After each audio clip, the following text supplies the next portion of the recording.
Hello friends, NPS study centre में आपका स्वागत है। आज हम रेलवे बिहार एसएससी में पूछे गए प्रश्न जो वन लाइनर के फॉर्म में लेकर आया हूं और इसमें करीब 1000 क्वेश्चन प्लस रखे हैं जो फिजिक्स से देखने को मिलेगा। इसमें पहला प्रश्न देखिएगा कि दो सदिश बराबर होते हैं। अगर दो सदिश की बात करते हैं तो दो सदिश बराबर होते हैं, उनके आकार दिशा दोनों एक होते हैं। उनके आकार भी और उनके दिशा भी क्या होते हैं तो एक होते हैं। तो दो सदिश बराबर होते कब? जब उनके आकार और दिशा दोनों क्या होना चाहिए? एक होना चाहिए। दोनों एक होना चाहिए। अगर सदिश का बात करिएगा तो सदिश में परिमाण और दिशा दोनों होता है। परिमाण और दिशा दोनों होता है। परिमाण और दिशा दोनों होता है। लेकिन अगर अदिश का बात करिएगा तो अदिश में सिर्फ परिमाण होता है, लेकिन दिशा का अगर बात करते हैं तो दिशा इसमें नहीं होता है। तो अगले प्रश्न में देखिएगा। अगले में बोला है कि किसी वृत्ताकार वक्र मार्ग पर घूमने वाली कार पर किस प्रकार की बल काम करता है। अगर हम बात करते हैं कि किसी वक्राकार पर अगर कोई भी गाड़ी या कोई भी वाहन अगर घूरती है तो इसमें सेंटर की ओर लगता है अभिकेंद्रीय बल। सेंटर की ओर क्या लगता है तो अभिकेंद्रीय बल लगता है। लेकिन अगर बाहर का बात करिएगा तो बाहर लगता है अपकेंद्रीय बल। कौन सा? तो अपकेंद्रीय बल लगता है। तो बाहर की ओर अपकेंद्रीय बल हो गया और सेंटर की ओर हो गया अभिकेंद्रीय बल लगता है। तो पूछा है कि किसी वृत्ताकार वक्र मार्ग पर घूमने वाली कार पर किस प्रकार की बल काम करता है। तो हम कहेंगे किसका? तो अभिकेंद्रीय बल काम करता है। अगले प्रश्न देखिएगा। अगले प्रश्न में बोला है कि कपड़ा धोने की मशीन किस सिद्धांत पर कार्य करता है। तो कपड़ा धोने वाली मशीन का अगर बात करिएगा तो अपकेंद्रीय पर काम करता है। किस पर काम करता है? तो अपकेंद्रीय पर काम करता है। हम आपको बताए थे कि इसमें भी एक चक्का के समान रनिंग करता है। तो एक बताइए, सेंटर की ओर जो लगता है उसको हम बोलते हैं अभिकेंद्रीय बल बोलते हैं, अभिकेंद्रीय बल बोलते हैं। और जो बाहर की ओर लगता है, जो बाहर एक काल्पनिक है, जो अपकेंद्रीय बल है जो क्या है तो एक काल्पनिक है, ये लगता है अपकेंद्रीय बल होता है जो बाहर की ओर लगता है। तो कपड़ा धोने वाली मशीन भी अपकेंद्रीय बल पर ही काम करता है। अगले प्रश्न में देखेंगे हम। तो अगले प्रश्न में बोला गया है कि किसी वस्तु की अधिकतम भार किस स्थिति में होंगे। मतलब कहने का मतलब है कि किसी वस्तु का अधिकतम भार कहाँ होता है तो पृथ्वी के ध्रुवों पर होता है। हम आपको समझाते हैं कि मानते हैं कि ये पृथ्वी है और पृथ्वी के ये ध्रुव है, इसी को हम बोलते हैं पोल। और ये बताइए कि ये हो गया विषुवत रेखा, ये हो गया विषुवत रेखा। तो अगर बात करते हैं कि अगर ये पृथ्वी है तो पृथ्वी पर अधिकतम भार होता है, पृथ्वी पर अधिकतम भार होता है। जैसे ध्रुव से, अगर ध्रुव से इक्वेटर यहाँ जब आइएगा विषुवत रेखा पर तो भार घटता है। भार क्या होता है तो भार घटेगा, भार घटेगा, भार घटेगा। तब पूछेगा कि अगर हम ध्रुव से हम इक्वेटर पर या विषुवत रेखा की तरफ हम जाते हैं तो हमारे वजन में क्या होगा? तो वजन घटेगा, वजन क्या होगा? घटेगा। और वही पूछेगा कि अगर मानते हैं कि विषुवत रेखा से हम ध्रुव की ओर जाएंगे तो वजन बढ़ेगा। तो इसका राइट आंसर होगा कि ध्रुव, पृथ्वी के ध्रुवों पर क्या हो जाएगा तो अधिकतम होगा, पृथ्वी के ध्रुवों पर अधिकतम होता है। अगले प्रश्न में बोला गया है कि वायु दाब को मापने के यंत्र को क्या कहा जाता है। तो वायु दाब के मापने के यंत्र को हम बैरोमीटर कहते हैं। वायु दाब के मापने के यंत्र को हम क्या कहते हैं? बैरोमीटर कहते हैं। और यही से हम जो मौसम संबंधी जानकारियाँ मिलता है किससे? तो बैरोमीटर से ही मिलता है। मौसम संबंधी जानकारियाँ किससे मिलती है? तो बैरोमीटर से ही मिलती है। जब अंतरिक्ष यान से पृथ्वी का परिक्रमण किया जाता है तो भारहीनता क्यों महसूस की जाती है। तो ये बताइए, अंतरिक्ष यान से जब पृथ्वी की परिक्रमण की जाती है तो भारहीनता होने के कारण है कि उसमें शून्य गुरुत्वाकर्षण होता है। उसमें क्या होता है तो शून्य गुरुत्वाकर्षण के कारण ही हम भारहीनता महसूस करते हैं। शून्य गुरुत्वाकर्षण के कारण ही हम भारहीनता महसूस करते हैं। फिर बोला है कि अगला प्रश्न में कि कमानी तुल्ला किस सिद्धांत पर काम करता है। तो कमानी तुल्ला का अगर बात करिएगा तो कमानी तुल्ला है जो हुक के नियम पर काम करता है। कमानी तुल्ला हुक के नियम पर काम करता है। अगले प्रश्न में है 8 नंबर, पृथ्वी का अपना वायुमंडल क्यों है। तो पृथ्वी का अपना वायुमंडल है गुरुत्वाकर्षण बल के कारण। पृथ्वी का अपना वायुमंडल किसके कारण है? तो गुरुत्वाकर्षण के कारण है, गुरुत्वाकर्षण बल के कारण है। ब्रेक लगाने पर वाहन को रोकने वाले बल को क्या कहा जाता है। ब्रेक लगाने पर वाहन को रोकने वाले बल को हम घर्षण बल कहते हैं। क्या कहते हैं? तो घर्षण बल कहते हैं। अगले प्रश्न देखिएगा। अगले प्रश्न में बोला है कि समुद्र का जल वर्षा के जल की अपेक्षा अधिक लवण वाला होता है क्योंकि नदियाँ पृथ्वी से लवण बहाकर ले जाती है और समुद्र में डाल देती हैं। हम आपको समझाते हैं कि बोला है कि समुद्र का जो जल है उस समुद्र का जल वर्षा के जल की अपेक्षा अधिक लवण क्यों होती है। तो मानते हैं कि समुद्र में छोटे छोटे नदियाँ जुड़ा होता है और सारे नदियाँ छोटे छोटे वहाँ से क्या करता है, तो जितना भी खाद्य पदार्थ होता है वो लवण होता है जो ला के कहाँ गिरा देता है, तो समुद्र में गिरा देता है। तो नदियों की तुलना में समुद्र में तो लवणता बढ़ेगा ही। क्या बढ़ेगा, तो लवणता बढ़ेगा। इसलिए इसका राइट आंसर होगा कि नदियाँ पृथ्वी से लवण बहाकर ले जाती है और समुद्र में क्या करती है, तो डाल देती है, समुद्र में डाल देती है।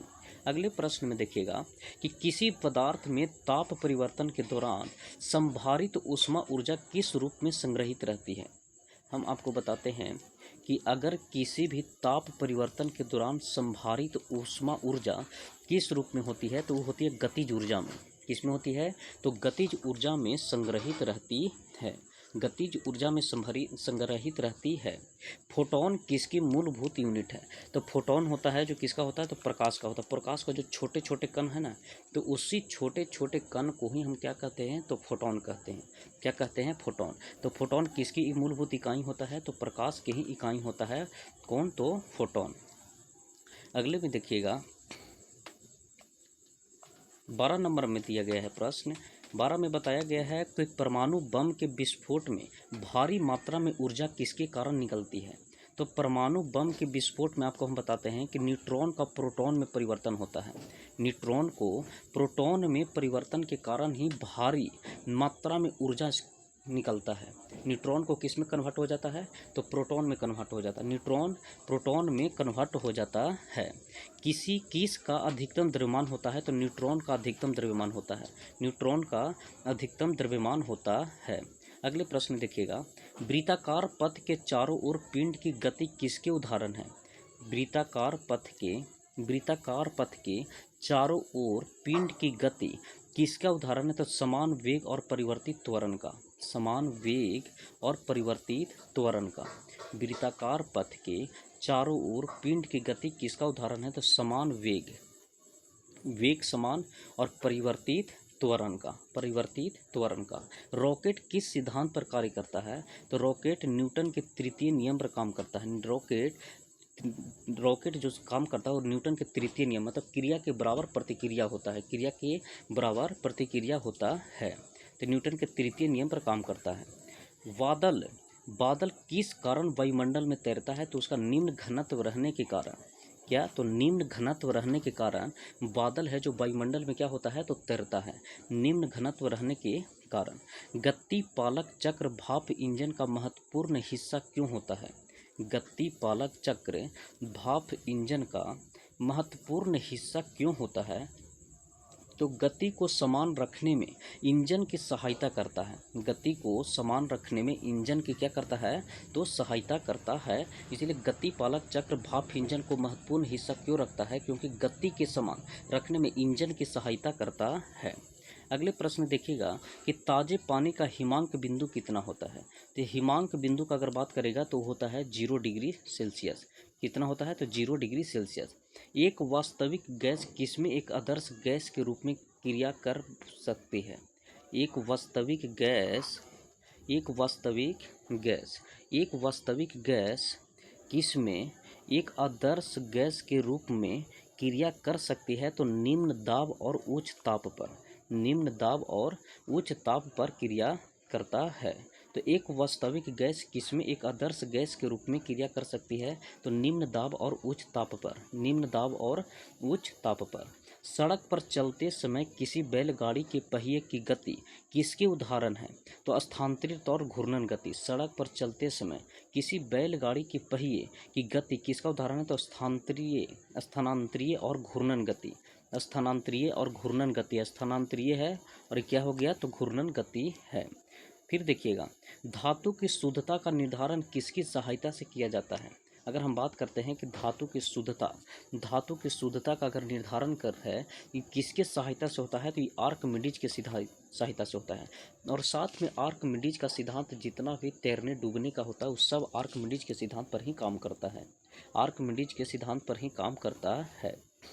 फिर अगले प्रश्न में बोला गया है कि दो पदार्थ कुछ दूरी पर रखे जाने पर एक दूसरे को प्रति गुरुत्वाकर्षण बल महसूस करता है, और यदि उनके बीच की दूरी को पहले दूरी से दुगना कर दिया जाए तो बल कितना हो जाएगा। हम आपको बताते हैं कि F बराबर जो होता है वो होता है G m1 m2 बटा r स्क्वायर होता है, m1 m2 बटा r स्क्वायर होता है। अब हम आपको बताते हैं कि दो पदार्थ कुछ दूरी पर रखे जाने पर एक दूसरे को प्रति गुरुत्वाकर्षण महसूस करता है, तो यदि उनके बीच की दूरी पहले की दूरी से दुगनी कर दी जाती है तो बल कितना होगा।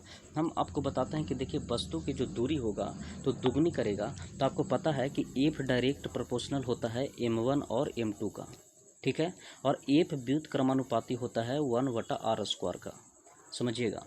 अब ये बताइए इसका रिलेशन है जो उल्टा है और इसका रिलेशन है जो सीधा है, लेकिन ये बताइए द्रव्यमान जो दोनों वस्तु है तो वस्तुओं की दूरी को दुगना किया है, ना कि वस्तु के द्रव्यमान में कोई बदलाव आया है। तो जब वस्तु के द्रव्यमान में कोई बदलाव नहीं आया है तो उसमें तो देखने तो कांस्टेंट का काम करेगा, और जब द्रव्यमान कांस्टेंट का काम करेगा तो F व्युत्क्रमानुपाती काम करेगा किसका, r स्क्वायर का।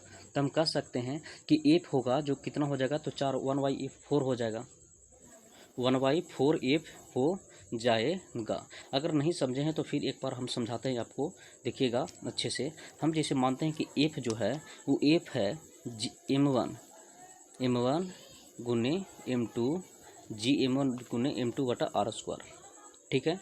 अब ये बताइए कि बीच की दूरी को दुगना करा है, बीच की दूरी तो हम मान लेते हैं कि ये है फर्स्ट वाला। अगर सेकंड समीकरण का अगर बात करते हैं, एक सेकंड हम आपको बताते हैं कि अगर F है G m1 गुने m2 बटा r स्क्वायर, ये मान लेते हैं समीकरण फर्स्ट है। उसी तरीक़ा से F जो नया बोल रहा है उसमें कह रहा है कि द्रव्यमान में कोई परिवर्तन नहीं आया है, m1 और m2 है, लेकिन दूरी हो गया दुगना। तो ये बताइए कि 2r के होल स्क्वायर करिएगा कि ना, तो 2r के होल स्क्वायर होगा। जब इसको निकालिएगा नया तो नया निकलेगा G m1 m2 बटा 4r स्क्वायर। इसको ध्यान से देखिए, जिसको हम घेर रहे हैं इसको देखिए, तो इस समीकरण फर्स्ट में दिया गया है कि, तो दिया गया है समीकरण फर्स्ट में, तो क्या हम F जो नया हमको निकलेगा वो F गुने 1/4 निकलेगा। तो हम कह सकते हैं ना कि F जो नया निकलेगा वो 1/4F निकलेगा। अब बहुत अच्छे से समझ गए होंगे। अगले प्रश्न देखिएगा। अगले प्रश्न में बोला गया है कि अप्रभावित तरंग किससे बनती है, अप्रभावित तरंग किससे बनती है। तो हम आपको बताते हैं अप्रभावी जो तरंग बनता है वो विपरीत दिशा में चलती समान आकृति की दो तरंग होते हैं, विपरीत दिशा में चलित समान आकृति के दो तरंग होते हैं, उसी को हम बोलते हैं अप्रभावित तरंग। क्या बोलते हैं, अप्रभावित तरंग बोलते हैं जो विपरीत दिशा में चलती समान आकृति की दो तरंग होती है।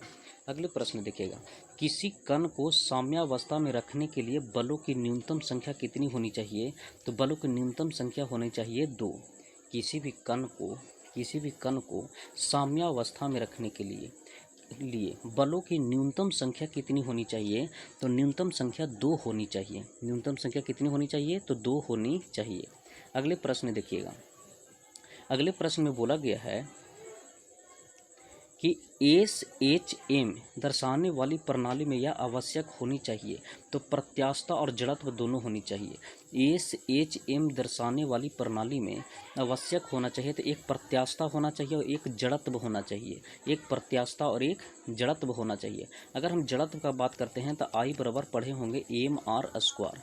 I बराबर m द्रव्यमान हो गया, r हो गया जो रेडियस हो गया। तो जड़त्व पूछ लेता है कि जड़त्व क्या होता है, द्रव्यमान पर निर्भर करता है। तो हाँ, द्रव्यमान पर निर्भर करता है और त्रिज्या पर भी निर्भर करता है। तो हम कह सकते हैं कि जड़त्व I बराबर mr स्क्वायर हो गया। और SHM दर्शाने वाली प्रणाली में यह आवश्यक होना चाहिए क्या, तो प्रत्यास्थता और जड़त्व होना चाहिए। प्रत्यास्थता और जड़त्व होना चाहिए। अगले प्रश्न देखिएगा। अगले प्रश्न में है 27 नंबर का देखिएगा। 27 में बोला है कि किसी दरवाजे को आसानी से खोलने के लिए उसका हैंडल कहाँ लगाया जाना चाहिए। हम आपको बताते हैं कि किसी भी दरवाजे को आसानी से खोलने के लिए उसका हत्था कब्जे से अधिक दूरी पर होना चाहिए, क्योंकि बलबाहु में पढ़े होंगे, एक लगता है बलबाहु, तो बलबाहु में होता है बल गुने बलबाहु, बल अघूर्ण जो होता है, बल अघूर्ण जो बोलेंगे वो बल अघूर्ण बराबर होता है बल गुने बलबाहु। अब हम आपको बताते हैं कि बल गुने बलबाहु है। अगर बल अघूर्ण को हम अगर कांस्टेंट कर देते हैं तो क्या हम ये बोल सकते हैं कि बल जो लगेगा वो व्युत्क्रमानुपाती होगा बलबाहु का। अब ये बताइए, बलबाहु एक तरह से लंबाई है, और ये बताइए कि बलबाहु अगर बढ़ा दीजिएगा तो बल घटेगा, क्योंकि रिश्ता क्या है, तो रेसिप्रोकल मतलब उल्टा है, व्युत्क्रमानुपाती है। तो बलबाहु बढ़ेगा तो बल घटेगा। अब बलबाहु है लंबाई, तो ये बताइए कि जब कब्जे की, पढ़िए वहाँ, दरवाजे की आसानी से खोलने के लिए जो हत्था कब्जे से अधिक दूरी पर होनी चाहिए। अधिक दूरी बढ़ेगा तो बल हमारा कम लगेगा, कम लगेगा। तो ये प्रश्न में बहुत आसानी से समझ गए होंगे कि किसी भी दरवाजे को आसानी से खोलने के लिए उसका हैंडल कहाँ लगाया जाना चाहिए। तो दरवाजे की आसानी से खोलने के लिए हत्था कब्जे से अधिक दूर होना चाहिए, क्योंकि बलबाहु बढ़ेगा बल घटेगा, बलबाहु बढ़ेगा तो बल घटेगा। अगले प्रश्न देखिएगा। अगले प्रश्न में बोला है कि एक पहाड़ी पर चढ़ते हुए वाहन का ड्राइवर गियर का अनुपात रखता है 1 के बराबर या उससे अधिक, 1 के बराबर या उससे अधिक रखता है। समझिएगा, 1 के बराबर या उससे अधिक, ये भी एक बल अघूर्ण का ही काम करता है। जब 1 में रखेगा तो गति कमेगा और बल क्या होगा, तो गति कमेगा और बलबाहु बढ़ेगा। तो ये बताइए कि उसमें काम अच्छा से करेगा, गति कम करेगा और उसका बल ज़्यादा, बलबाहु घटेगा, और बलबाहु घटेगा तो बल बढ़ेगा, और बल बढ़ेगा तो बहुत आसानी से चढ़ जाएगा। ये समझ गए होंगे। अगले प्रश्न देखिएगा। अगले प्रश्न में बोला है कि प्रतिरोध R का एक तार N बराबर भागों में काटा जाता है। प्रतिरोध R का एक तार है जो N बराबर भागों में काटा गया है, फिर इन भागों को समांतर में जोड़ा गया है, तो संयोजन का तुल्य प्रतिरोध क्या होगा। आपको पता है कि N बराबर भागों, प्रतिरोध R का एक तार N बराबर भागों में काटा जाता है, तो इसका जो समतुल्य प्रतिरोध निकलता है, समांतर प्रतिरोध जो निकालिएगा, समतुल्य प्रतिरोध, तो R पाई N स्क्वायर हो जाता है। ये डायरेक्ट याद करिएगा। जैसे ये बताइए कि समांतर का एक फार्मूला जो आप पढ़े होंगे कि R अगर टोटल निकालिएगा तो 1/R1, 1/R2, इसी तरीक़ा से चल जाएगा 1/RN तक चल जाएगा। ठीक है। अब RN तक निकालिएगा तो जब ये फार्मूला का यूज आप करिएगा तो आपको डायरेक्ट रिजल्ट देखने को मिलेगा RYN स्क्वायर। ये बहुत अच्छा क्वेश्चन जो पूछा गया था, और ये पूछा गया था 2018 में LP के पेपर में पूछा गया था, लोको पायलट के क्वेश्चन में। और यही क्वेश्चन देखने को मिला था बिहार ACC में भी, एक बार सेट में आया कराए थे, उसमें भी एक प्रश्न देखने को मिला था कि प्रतिरोध अगर R का एक तार N बराबर भागों में काटा गया है तो फिर इन भागों को समांतर में जोड़ेंगे तो ये हो जाएगा RYN स्क्वायर होगा। अगले प्रश्न देखिएगा। एक वस्तु इतनी दूरी तय करती है जो सीधे समय के वर्ग के समानुपातिक होती है। एक वस्तु उतना ही दूरी तय करती है जो सीधे समय के वर्ग के समानुपाती होता है। इसका त्वरण आप समझ में देखिएगा। हम गति में 3 फार्मूला पढ़ाते हैं, तो गति में 3 फार्मूला का अगर हम बात करते हैं तो एक होता है v बराबर u प्लस 80 होता है, v बराबर u प्लस 80 होता है, और एक होता है s बराबर ut प्लस हाफ 80 स्क्वायर, और एक होता है v स्क्वायर बराबर u स्क्वायर प्लस 2as होता है।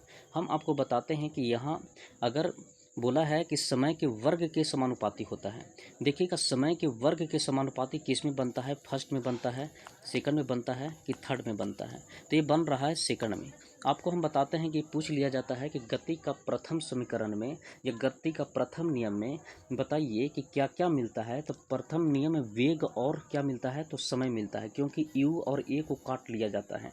उसी तरीक़ा से यहाँ बोला है कि त्वरण को हम अपवर्तित अगर रखेंगे तो देखिए त्वरण अगर अपवर्तित रखिएगा तो एस है जो डायरेक्ट प्रोपोर्शनल एस है जो डायरेक्टली हो जाएगा टाइम के वर्ग का हो जाएगा। और देखिएगा ई में होगा तो ई वेग और समय को बताएगा, ये है जो वेग और समय को बताएगा। ए भी दूरी और स्थिति और समय को बताता है। लेकिन आपसे पूछा है कि समानुपाती होता वर्ग के, तो ये हो जाएगा किसमें, कब, जब त्वरण को अपवर्तित रखिएगा। त्वरण को क्या रखना पड़ेगा, आपको अपवर्तित रखना पड़ेगा। आपको फिर से हम समझा देते हैं। जैसे इसमें प्रश्न बोला है कि एक वस्तु इतनी दूरी पर तय करती है जो सीधे और समय के वर्ग के समानुपाती है, तो एस बराबर U T plus half A T square. ये बताइए कि यू को काटिए और ए को अगर कांस्टेंट रखिए, यहाँ त्वरण है तो ए को कांस्टेंट रखिए, जो बोला है क्या परिवर्तित रखना है, तो एस व्युत का एस टी का स्क्वायर आ जाएगा कि ना, डायरेक्टली प्रोपोर्शनल हो जाएगा एस, तो एस प्रोपोर्शनल हो जाएगा किसका, टाइम के वर्ग के। अगले प्रश्न देखिएगा। अगले प्रश्न में बोला गया है कि सितारों की दूरी किस में मापी जाती है। सितारों की दूरी किस में मापी जाती है, तो सितारों की दूरी मापी जाती है प्रकाश वर्ष में। किस में मापी जाती है, तो प्रकाश वर्ष में मापी जाती है। फिर देखिएगा 1 माइक्रोन किसके बराबर होता है, तो 10 के पावर -6 से mm के बराबर होता है। 1 माइक्रोन 10 के पावर 6 mm के बराबर होता है। जल का सर्वाधिक घनत्व किस पर होता है, तो 4 डिग्री सेल्सियस पर होता है। 4 डिग्री सेल्सियस पर होता है। यहाँ भी एक कंसेप्ट आपको हम बता देते हैं। भले ही दोस्तों कम क्वेश्चन हम करवाएंगे, लेकिन कंसेप्ट जो भी रहेगा वो परफेक्ट हम आपको बताएंगे। देखिएगा इसका जो कंसेप्ट काम करता है वो आपको हम बताते हैं कि 4 डिग्री सेल्सियस पर घनत्व किस पर जो सर्वाधिक होता है, जिसमें 2 प्रश्न आपसे पूछेगा। एक पूछेगा कि बताइए कि आयतन न्यूनतम कितना ताप पर होता है, और एक पूछेगा कि मैक्सिमम घनत्व कितना ताप पर होता है। आपको 2 ग्राफ पता होगा कि एक ग्राफ ये बना रहे हैं, जो ये बना रहे हैं हम आयतन का। किसका बना रहे हैं, तो आयतन का। ये बताइए यहाँ होता है 0 डिग्री सेल्सियस, यहाँ जाइएगा तो -1 -2 इस तरीक़ा से n, और इसी तरीक़ा से 1 degree Celsius, 2 degree Celsius, 3 degree Celsius, और यहाँ आएगा 4 डिग्री सेल्सियस। ठीक है, तो 4 डिग्री सेल्सियस पर जब लाइएगा तो ये बताइए कि जब 0 डिग्री सेल्सियस से इस तरफ बाएं साइड आइएगा तो माइनस में जाएगा, तो यहाँ तो बर्फ़ बन जाएगा, यहाँ बर्फ़ बन गया। लेकिन ये बताइए कि 0 से जैसे 1 2 3 जाइएगा तो इस तरफ तो जल बन जाएगा। तो ये बताइए यहाँ से पूछेगा कि 0 डिग्री सेल्सियस से या बर्फ़ से हम जब पानी में जाते हैं तो कितना डिग्री सेल्सियस पर न्यूनतम तापमान होता है। तो देखिएगा न्यूनतम तापमान जब 0 डिग्री सेल्सियस से जब जा रहे हैं 1 2 के पास, तो आयतन घट रहा है, और 4 डिग्री सेल्सियस पर आके मैक्सिमम हो जाएगा। तो 4 डिग्री सेल्सियस पर मिनिमम हो जाएगा। 4 डिग्री सेल्सियस पर क्या हो जाएगा, तो मिनिमम हो जाएगा, फिर 4 डिग्री सेल्सियस से बढ़ना शुरू हो जाएगा। यही क्रिया होता है फिर घनत्व में, कि घनत्व में उल्टा हो जाता है। घनत्व में ग्राफ जो बनेगा इस तरीक़ा से बनेगा। ये बताइए यहाँ होगा 0 डिग्री सेल्सियस, यहाँ 1 होगा, यहाँ 2 होगा, यहाँ 3 होगा, और यहाँ 4 होगा। तो 4 डिग्री सेल्सियस हो गया। जब बताइए ये बर्फ़ हो गया, ये जल हो गया, तो यहाँ से जब 0 डिग्री सेल्सियस से 1 2 3 पर जाइएगा तो देखिएगा कि तापमान बढ़ रहा है, तो देखिएगा घनत्व भी बढ़ रहा है। और एक ऐसा स्टेज आएगा कि 4 डिग्री सेल्सियस पर घनत्व मैक्सिमम हो जाएगा। 4 डिग्री सेल्सियस पर घनत्व मैक्सिमम होगा, और 4 डिग्री सेल्सियस के बाद फिर घटना शुरू हो जाएगा। तो यही आपसे प्रश्न में पूछा भी गया है कि जल का सर्वाधिक घनत्व किस ताप पर होता है, तो 4 डिग्री सेल्सियस पर होता है। अगले प्रश्न देखिएगा, अच्छे से समझ गए होंगे। अगले प्रश्न देखिएगा। एक अश्व शक्ति का मान होता है, एक अश्व शक्ति का जो मान होता है वो 746 वाट्स होता है। एक अश्व शक्ति का मान कितना होता है, तो 746 वाट होता है। एक वायुयान की ध्वनि समानता किसके संगत होता है, तो एक वायुयान की ध्वनि होता है 100 डेसिबल के संगत। एक वायुयान की ध्वनि समानता किसके संगत होता है, तो 100 डेसिबल को होता है। जब बैरोमीटर का पारा अचानक गिर जाए तो यह किस बात का द्योतक देता है, तो आंधी या झंझावत या संभावना। आपको हम बताते हैं कि बैरोमीटर है जो मौसम संबंधी जानकारियाँ बताता है। हम आपको बताते हैं कि अगर अचानक गिरता है तो आंधी तूफान आने की संभावना बताता है, लेकिन अगर धीरे धीरे गिरता है तो मौसम क्या होता है, ढीला, मतलब मौसम खराब होने की संभावना बताता है। और उसी से कंसीडर की जाती है कि किस क्षेत्र में कैसा मौसम रहने वाला है। लेकिन वही अगर हम बोलते हैं कि जब बैरोमीटर का स्केल ऊपर धीरे धीरे चढ़ता है तो मौसम साफ होने की संभावना बताता है। तो 3 स्टेप आपसे पूछेगा बैरोमीटर से, एक अचानक गिरता है तो आंधी बंडोबा आता है, एक धीरे धीरे गिरता है तो मौसम है जो क्या है लूज, मतलब मौसम खराब होने की संभावना बताता है, और अगर धीरे धीरे चढ़ता है तो मौसम साफ होने की संभावना बताता है। अगले प्रश्न देखिएगा। अगले प्रश्न में बोला गया है कि एक पूर्ण दोलन के दौरान एक सरल लोलक की सूत्र द्वारा किया गया कार्य किसके तुल्य होता है? तो शून्य होता है। एक पूर्ण दोलन के दौरान एक सरल लोलक, देखिएगा जब सरल लोलक काम करेगा ना तो ये बताइए वहाँ कार्य जो हो जाएगा वो शून्य हो जाएगा। कार्य क्या हो जाएगा? शून्य। क्या कि विस्थापन शून्य था, कार्य भी शून्य हो जाएगा। आपको पता है कि कार्य बराबर होता है एफ एस कॉस थीटा, और एफ एस कॉस थीटा तो एस होगा, विस्थापन शून्य होगा तो कार्य भी शून्य हो जाएगा। प्लांक नियतांक की यूनिट क्या होता है? तो जूल सेकंड होता है। प्लांक नियतांक का अगर बात करिएगा तो जूल सेकंड होता है, और एक प्लांक नियतांक का वैल्यू होता है 6.33 गुणित 10 के पावर -34 होता है। 34 जूल सेकंड होता है। जूल सेकंड यही आपसे पूछ रहा है कि जूल सेकंड तो क्या होता है? जूल सेकंड होता है 6.033 गुने 10 के पावर -34 जूल होता है। जूल सेकंड होता है। कितना होता है? तो फिर आपको हम बता देते हैं, एक प्लांक नियतांक का वैल्यू जो होता है 6.033 गुने 10 की पावर -34 जूल सेकंड होता है। जूल सेकंड होता है। अगले प्रश्न देखिएगा।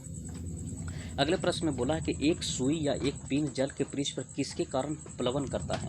हम आपको बताते हैं कि पृष्ठीय तनाव के कारण करता है। पृष्ठीय तनाव कोशिश करता है कि क्षेत्रफल को कम करने की कोशिश करता है, क्षेत्रफल को कम करने की कोशिश करता है। तो पृष्ठीय तनाव के कारण क्या होता है? तो पिन और सुई है जो जल पर क्या करता है? प्लवन करता है। अगर विद्युत शक्ति का बात करते हैं तो विद्युत शक्ति का वाट होता है। विद्युत शक्ति की इकाई क्या होता है? तो वाट होता है। विद्युत शक्ति की इकाई क्या होता है? तो वाट होता है। एक समान संहिता वाली एक धातु के गेंद और एक रबड़ की गेंद दोनों एक ही वेग से समानता है। बोला है कि एक समान संहिता वाली एक धातु की गेंद और एक रबड़ की गेंद दोनों एक ही वेग से समानता है। तो इसमें देखिएगा समानता है, समानता रूप से एक भित्ति पर प्रहार करती है। रबड़ की गेंद तो प्रतिक्षिप्त होती है और धातु को गेंद प्रतिक्षिप्त नहीं होता है। तो इससे क्या निष्कर्ष निकाला जा सकता है? तो रबड़ की गेंद संवेग में अधिक परिवर्तन सहती है। रबड़ की गेंद संवेग में अधिक क्या करता है? तो परिवर्तन सहती है। जिसे कहने का मतलब ये हुआ कि एक धातु का गेंद ले लिया और मानते हैं कि एक रबड़ का ले लिए, तो रबड़ का गेंद में है जो उसमें संवेग की जो होगा वो अधिक परिवर्तन करेगा, रबड़ वाला ज़्यादा करेगा लेकिन धातु वाला नहीं करेगा। तो वही बोला है कि प्रक्षेपित, रबड़ का है जो प्रक्षेपित करता है, लेकिन ये बताइए धातु वाला प्रक्षेपित नहीं करता, क्योंकि उस संवेग में क्या करता है कि परिवर्तन नहीं लाता है, संवेग में परिवर्तन नहीं लाता है। तो इसका आंसर हो जाएगा कि रबड़ की गेंद संवेग में अधिक परिवर्तन सहती है। अगले प्रश्न देखिएगा। अगले प्रश्न में बोला कि यदि कोई भी वस्तु एक वृत्त में एक समान चाल से घूमती है तो इसका वेग एक समान रहता है। कोई भी वस्तु एक वृत्त में एक समान चाल से घूमती है तो इसका वेग क्या रहता है? तो एक समान रहता है। हम आपको बताते हैं कि अगर एक समान चाल से घूरेगा, अगर मानते हैं कि वृत्त है, कोई भी वस्तु एक वृत्त में एक समान चाल से घूमती है तो इसका वेग भी एक समान रहेगा। जैसे एक समान चाल का मतलब ये हुआ कि मानते हैं कि 2 मीटर पर सेकंड शुरू हुआ, फिर 2 मीटर पर सेकंड जा रहा है, फिर 2 मीटर पर सेकंड जा रहा है, 2 मीटर पर सेकंड है, तो उसका वेग भी क्या रहेगा? तो समान रहेगा। वेग में भी कोई परिवर्तन देखने को नहीं मिलेगा। अगले बोला है कि चावल प्रेशर कुकर में अधिक तेज़ी से क्यों पकता है? तो उसमें क्या होता है कि जब पानी दबाव होने पर उच्चतर तापमान पर क्या होता है? उबलना शुरू हो जाता है। पानी दबाव होने पर उच्चतर तापमान पर उबलना शुरू हो जाता है, जिसके कारण खाना जल्दी पक जाता है। पृथ्वी के पलायन वेग की अपेक्षा कम वेग पर एक मिसाइल को लॉन्च करने के लिए कुल ऊर्जा होना चाहिए, ऋणात्मक होना चाहिए। बोला है पृथ्वी के पलायन वेग की अपेक्षा कम वेग पर एक मिसाइल को लॉन्च करने के लिए कुल ऊर्जा ऋणात्मक होना चाहिए। कुल ऊर्जा क्या होना चाहिए? ऋणात्मक होना चाहिए। जब पानी जम जाता है तो इसका घनत्व क्या हो जाता है? तो घट जाता है। पानी जम जाएगा तो घनत्व घट जाएगा। हम आपको ये बताए हैं भी कि देखिएगा पानी जमेगा तो ये बताइए कि पानी जब जमेगा तो पानी जमेगा कब? पानी जब जमेगा तो मानते हैं कि 4 डिग्री सेल्सियस पर आपको हम क्या बताइए कि मैक्सिमम होता है, तो ये तो हो गया 4 डिग्री सेल्सियस। अब ये बताइए 4 डिग्री सेल्सियस से जब नीचे गिरिएगा तो 3, 2 इसी तरीके से आइएगा और 0 डिग्री सेल्सियस से माइनस में चल जाइएगा। तो ये बताइए, इन्हें तो बर्फ़ बन जाएगा। क्या बन जाएगा? बर्फ़ बन जाएगा। तो आपको पता है कि जब पानी जम जाता है तो उसका घनत्व क्या हो जाता है? घट जाता है। देखिएगा घट रहा है कि नहीं? देखिएगा घनत्व घट रहा है, घनत्व घट रहा है। तो क्या हम बोलेंगे कि घनत्व क्या होता है? तो घट जाता है। अगले प्रश्न देखिएगा, रैखिक बल के संरक्षण के आधार पर काम कौन करता है? एक होता है रैखिक संवेग संरक्षण के सिद्धांत पर। तो रैखिक पर भी काम करता है कौन? तो रॉकेट। और इसी को हम बोलते हैं न्यूटन का तृतीय नियम पर भी, न्यूटन के तृतीय नियम पर भी काम करता है, न्यूटन के तृतीय नियम पर भी काम करता है। अगले प्रश्न देखिएगा, तरंगों का तीव्रता अनुपात 25:9 है, तो इनके विस्तार का अनुपात क्या होगा? तो देखिएगा तरंगों की तीव्रता अनुपात क्या है? तरंगों का तीव्रता अनुपात इतना है, तो उनके विस्तार का अनुपात अगर कहिएगा तो विस्तार का जो अनुपात होता है वो क्या हो जाता है? तो 5:3 हो जाता है। ये तरंग की तीव्रता है तो विस्तार हो जाएगा 5:3 हो जाता है। न्यूक्लियर त्रिज्या को अभिव्यक्त करने के लिए सबसे उपयुक्त यूनिट क्या होता है? तो एंगस्ट्रॉम होता है। न्यूक्लियर त्रिज्या को अभिव्यक्त करने के लिए, न्यूक्लियर का अगर बात कर रहा है तो न्यूक्लियर को व्यक्त करने के लिए क्या होता है? तो एंगस्ट्रॉम में करते हैं। किस में करते हैं? तो एंगस्ट्रॉम में करते हैं। अगले प्रश्न देखिएगा, इस्पात के गोले में पदार्थ की मात्रा उसका क्या होता है? तो इस्पात के गोले में पदार्थ की मात्रा उसका क्या होता है? तो द्रव्यमान होता है। इस्पात के गोले में पदार्थ की जो मात्रा होता है उसका क्या होता है? तो द्रव्यमान होता है। क्या होता है? द्रव्यमान होता है। अगले प्रश्न देखिएगा, द्रव चालित ब्रेक किसके नियम पर कार्य करता है? द्रव चालित ब्रेक, जितना भी द्रव चालित ब्रेक होता है वो काम करता है पास्कल के नियम पर। किसके नियम पर काम करता है? तो पास्कल के नियम पर काम करता है। पास्कल के नियम पर काम करता है। इसमें हम वन लाइनर आपको हम 50 तक करवाए हैं। इसी तरीक़ा से इस सेशन वन लाइनर का हम कंटिन्यू रखेंगे। ये अगर वीडियो अच्छा लगा है तो लाइक, सब्सक्राइब और कमेंट में अपना राय ज़रूर व्यक्त करें। आगे भी कंटिन्यू हम इस सेशन को लेते रहें। इस सेशन को देखने के लिए धन्यवाद।